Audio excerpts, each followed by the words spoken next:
xildhibaan Ibrahim Jaamac Reeyte oo ka tirsan golaha wakiilada Soomaaliland ayaa ku tilmaamay tuhunna jira in lacagta dhawaan golaha wakiilada Soomaaliland ansixiye ee xeerka wadooyinka aanay marin wadadii sharciga had isla markaasina ay ka muuqdaan tuhuma jira musuqmaasuq.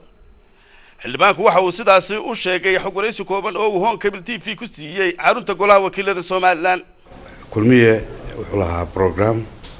ama barnaamij oo ku campaign gareey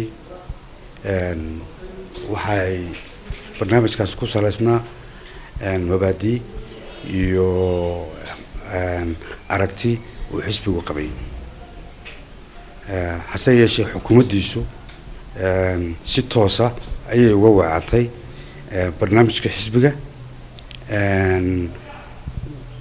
waxay ku kacday waxay martay dariiq lid ku ah dariiqii xisbiga kulmiye. xildhibaan Reeyte oo Hon Cable TV weydiiyay waxa uu ka qabo hadal ka soo yeedhay wasiirka wasaaradda madaxtooyada Soomaaliland Xilsi Xaaji Cali Xasan oo sheegay in cid kasta oo ka soo horjeeday xeerkii takaalifta wadooyinka Soomaaliland ay ahaayeen xaasidiin ka xun horumarka. waxa uu yidhi anagu waxaanu diidnay shacabku waa ogyahay waxaanu diidnay been in shacabka loo sheego madaxweynuhu ergaabo lafteeda isagaa ka hadlay isagaa yidhi been idin sheegi mayno ma dhisi karno awoodu ma leeyahin wadadan waana runtiisa waayo waa wada dheer lacag aad fara badan oo xadigeeda aynaan heli karayn ayay u baahan tahay farsamo aynaan hayn bay u baahan tahay caawimad dabad.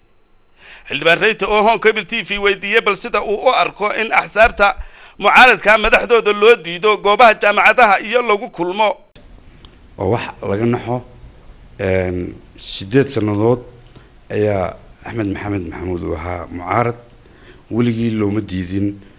inuu fagaaro noocaas oo kala ka hadla jaamacadda sanad walba uu tagi jiray